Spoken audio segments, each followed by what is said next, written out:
नमस्कार, ATN live में आपका स्वागत है और मैं कैलाश कश्यप एक नई खबर के साथ आपके सामने हाजिर हूं। आज आपको पता होगा कि चुनाव बीत चुका है, रिजल्ट आ चुके हैं और जिस तरीके से सिवान में बिल्कुल स्वीप किया है महागठबंधन ने, 8 में से 6 सीट महागठबंधन की झोली में गया है। ये बहुत बड़ी बात है और इसके पीछे कौन कौन से लोग हैं, इसके पीछे क्या कारण रहा, 15 सालों की मेहनत भी रही।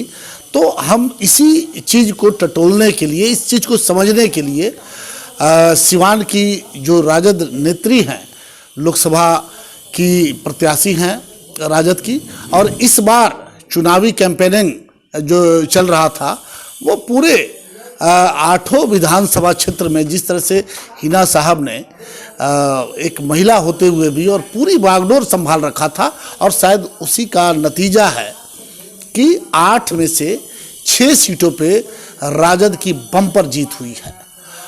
हम ऐसे ही बहुत सारे सवाल हैं, उसको लेकर के हम यहाँ हिना साहब के पास बैठे हुए हैं। मैडम, सबसे पहले तो 8 में से 6 सीट एक लंबे अंतराल के बाद राजद ने स्वीप किया है, महागठबंधन ने स्वीप किया है सिवान में। इसको क्या माना जाए कि जिस तरीके से चुनाव में लगातार जो आपके विरोधी थे, वो हालांकि आपका शासन 15 साल पहले था, लेकिन वो लगातार जंगल राज इस बात को क्या जनता ने पूरी तरह से, जनता ने अपने तरीके से उनको जवाब दिया है? जी हाँ, जनता ने जवाब दिया है और जनता ने दिखा दिया कि हमें ये जो एनडीए की जो सरकार रही है ये मुझे नहीं चाहिए। लेकिन कहिए कि वक्त की और पार्टी के कुछ लोग हार गए या उन्हें हराया गया, इस वजह से अभी हम सरकार नहीं बना पा रहे हैं, लेकिन आगे इंशाल्लाह हम जरूर बनाएंगे। लेकिन मैडम, ठीक है, आप सरकार नहीं बना पा रही हैं, लेकिन उसके बावजूद 110 सीट आपको मिला है और आज भी बहुमत सबसे ज़्यादा, सबसे बड़ी पार्टी, बिहार की सबसे बड़ी पार्टी बनके राजद उभरा हुआ है। और उसके बाद बीजेपी जो विश्व की सबसे बड़ी पार्टी है वो दूसरे नंबर पे है। लेकिन जिस तरह से जनता ने, बिहार की जनता ने तेजस्वी के प्रति विश्वास जाहिर किया है, क्या लगता है कि सीटें कम होने से कुछ नहीं होता है, जनता ने विश्वास दिया है, और आगे क्या प्लान रखा गया है इसको लेकर के? जी, जितने भी हमारे महागठबंधन के हर दल के जो गठबंधन था, जो लोग जीते हैं, और मैं उम्मीद करती हूँ कि वो लोग जिस वादे के साथ आए हैं, अपने अपने क्षेत्र से में जीते हैं, तो उस वादे को वो लोग पूरा करेंगे। और जहाँ भी होगा उन लोगों से जितनी मदद होगी वो लोग अपने क्षेत्र में करेंगे, क्योंकि हमारा तो एक ही मुद्दा है कि हमारे एजुकेशन अच्छे हों, एजुकेशन का मांग करेंगे, और हेल्थ डिपार्टमेंट अच्छे हों, अच्छे हॉस्पिटल आएँ, और जो रोज़गार सबसे बड़ा मुद्दा है, उसके लिए हम लोग विपक्ष में रहकर आवाज़ उठाएंगे, मांग को रखेंगे कि जो नौजवान हैं उनकी बेरोज़गारी को दूर किया जाए। मैडम, आपने देखा कि भले ही आंकड़ों के हिसाब से ये आपको एनडीए को बहुमत दिखाई दे रहा है, लेकिन क्या लग रहा है कि नीतीश कुमार पहले 70 सीट उनके पास थी, अब 43 सीट पे सिमटे हुए हैं। क्या लग रहा है कि नीतीश कुमार कमज़ोर हुए हैं? जी हाँ, बहुत कमज़ोर हुए हैं, और उनके कमज़ोरी के बहुत सारे वजह हैं, क्योंकि जो नल जल योजना उन्होंने लाया, 7 निश्चय योजना लाए, वो सब फेल हो गए, और अभी तो सबकी जांच चल रही है, और जाहिर सी बात है कि जो उसमें घोटाले हुए हैं वो उजागर होंगे। एक पुरानी बात हम याद दिलाना चाहेंगे कि जब आपके पति पूर्व सांसद मोहम्मद शहाबुद्दीन जब जेल से आए थे, भागलपुर जेल से, और उन्होंने एक शब्द कहा था कि नीतीश कुमार परिस्थितियों के मुख्यमंत्री हैं। आज अगर फिर से नीतीश कुमार बिहार की सत्ता संभालते हैं तो आपको क्या लगता है, क्या वाकई नीतीश कुमार परिस्थितियों के मुख्यमंत्री हैं? जी हाँ, आपके बिहार की आवाम ने उन्हें जवाब दिया है कि वो परिस्थितियों के मुख्यमंत्री हैं, जब उन्होंने मंच से कहा कि ये मेरा आखिरी चुनाव है, जब आप आखिरी चुनाव लड़ें और उसमें जब आपको बहुमत नहीं मिली तो आपको तो ये रिज़ाइन दे देना था। और अब सरकार बनाने के बारे में सोच रहे हैं, भाजपा उन्हें अपना नेता चुन चुकी है, तो ठीक है, हमारे तरफ से वो बधाई के पात्र हैं।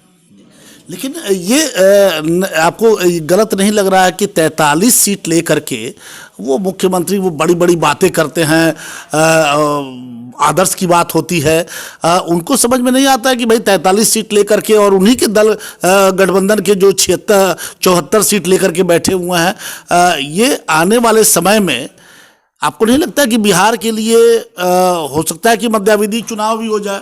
जी हाँ, हो सकता है। बीच में सरकार गिर भी सकती है, चुनाव भी हो सकते हैं, नहीं भी हो सकते, क्योंकि महत्वाकांक्षा बहुत ज्यादा है। 4-4 सीट लेकर के हम आया हुआ है, फिर वीआईपी पार्टी है और महत्वाकांक्षा इनकी बहुत बड़ी है। उप मुख्यमंत्री तक का सपना देखते हैं लोग। सपना देखना गुनाह नहीं है, देखना चाहिए, लेकिन जितनी हमारी कैपेसिटी है उतनी ही सोचनी चाहिए।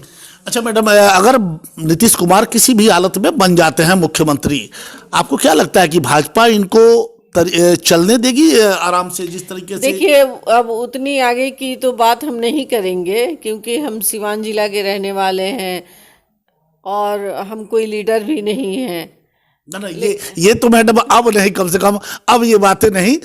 इस पूरे चुनाव में हम नहीं कह रहे हैं, पूरे सिवान के लोगों ने देखा है कि जिस एक महिला होते हुए और आपने पूरा 8 विधानसभा को संभाले हुए था, तो ये तो कहना अब उचित नहीं होगा। देखिए, एक महिला जब एक घर को संभाल लेती है, पूरे परिवार को जब संभालती है एक महिला, तो क्या अपने जिले को नहीं संभाल पाएगी? वही तो हम भी कह रहे हैं कि अब ये कहना कि मैं कोई बड़ी नेता तो नहीं, हम जिले के सिवान के लिए आप एक बड़ी हस्ती हैं और सिवान के लोग अब आपको बड़ी हस्ती नहीं है। अब मानिए मोहम्मद शहाबुद्दीन साहब की अहलिया है, वाइफ है, तो उनकी विरासत तो आप ही चला रही हैं। विरासत नहीं चला रहे हैं, हम सभी हमारे जो अधूरे सपने हैं उसको पूरा करने का प्रयास तो आप ही कर रही हैं और आप ही में, हमें लगता है कि आप ही में लोग मोहम्मद शहाबुद्दीन साहब का चेहरा देखते हैं। जी नहीं, हमारे जो ईमानदार आरजेडी के नेता हैं, कार्यकर्ता हैं, उन लोगों की वजह से आज मैं यहाँ तक पहुँची हूँ। उन लोगों की मेहनत की वजह से आज वो अगर हमारे कंधे से कंधे मिलाकर आगे नहीं चलते, पूरे ज़िले में नहीं हमारे साथ देते, तो फिर मैं नहीं मेरा कुछ नहीं है, मेरे लोगों का है। मैडम, आपने पूरा चुनाव के दरमियान देखा कि जो आपके कार्यकर्ता थे वो पूरे उत्साह में दिखाई देते थे हर जगह, और उसी का शायद इनाम भी मिला आपको। जी बिल्कुल, इनाम मिला, सभी की मेहनत का इनाम मिला। कैंडिडेट भी सब अच्छे थे, सब लोगों ने मेहनत कर मिलकर और चुनाव को जीता। सभी पूरे ज़िले के लोग को मैं बहुत बहुत बधाई देती हूँ। अब अंतिम सवाल मैडम ये कि कल तक आपके विरोधी रहे, अब आपकी तारीफ कर रहे हैं, मैं नाम किसी का नहीं लूँगा, और क्या माना जाए इसको कि क्या हो सकता है कि वो कल आपके साथ खड़े हों? देखिए, कल मेरे साथ खड़े होंगे या नहीं होंगे, हर इंसान के वक्त के साथ सोच बदलती है, तो उनकी भी सोच बदल रही है, तो अच्छी बात है। अच्छी बात है जी। आपने देखा कि हिना मैडम से अभी हमारी बातचीत हो रही थी और बड़े अच्छे तरीके से उन्होंने अपनी बातों को रखा, सरकार बनाने से लेकर के सिवान की राजनीतिक परिस्थिति तक, और बिल्कुल साफ अपने अंदाज में उन्होंने कहा कि इस बार कार्यकर्ता उनके एकदम अपने हक के लिए जुझारूपन के साथ मैदान में डटे हुए थे, और उसका परिणाम है उन्होंने कार्यकर्ताओं को भी धन्यवाद दिया। और मैडम, अब ये जब 6 सीटें आपके हाथ में आ चुकी हैं सिवान की, अब हमें लगता है कि शायद आने वाले समय में जब लोकसभा का चुनाव होगा तो अब तो आपके लिए रास्ता आसान हो जाएगा। देखिए, आसान शुरू से ही थे और अभी आसान हैं, बहुत अच्छे हैं, माहौल बहुत अच्छा है। अभी हम लोगों ने सोचा नहीं है कि चुनाव लड़ेंगे कि नहीं लड़ेंगे। जी, तो फिर आखिर ऐसा ऐसा सोचने के पीछे क्या कारण है? आज भी राजद का ऐसा कोई चेहरा नहीं है जो बिना आपके या मोहम्मद शहाबुद्दीन साहब के छोड़ करके कोई दूसरा लोग उसके पीछे खड़े हों। देखिए, चेहरे हैं या नहीं हैं, वक्त उन्हें लाता है। और जो कह रहे थे ना, चुनाव नहीं लड़ने का या लड़ने का, हमने 5 साल बहुत मेहनत की जी और आइंदा भी हम मेहनत करते रहेंगे। जी, आज मेरा भी मेहनत किया मकसद आपने। मेरा मकसद चुनाव लड़ना या जीतना नहीं है। मेरा मकसद है कि अपने पार्टी के संगठन को मजबूत रखना। अगर मजबूती से हम लोग एक रहेंगे तभी तो हर छोटे से बड़े तक चुनाव का हम लोग लड़ सकेंगे और उसमें जीत हासिल करेंगे। मैडम, ये कहा गया था कि माई समीकरण 2009 में सिवान से ही टूटा था और इस बार लग रहा है कि 2020 में सिवान से ही बना है। आपको क्या लगता है? देखिए, माई समीकरण तो हम ये नहीं जानते हैं कि टूटा था या जुटा है। हम ये जानते हैं कि A to Z सभी लोग हमारे अपने हैं। देखिए कितनी बड़ी बात कह गई हिना साहब कि जब हमने माई समीकरण को लेकर के बात किया कि यहीं पे टूटा था सिवान में और इसकी धमक पूरे बिहार में दिखाई दी थी और लालू प्रसाद यादव जो सत्ता से बेदखल होना पड़ा था, लेकिन इस बार ये समीकरण पूरी जोर शोर से वो दिखाई दिया था।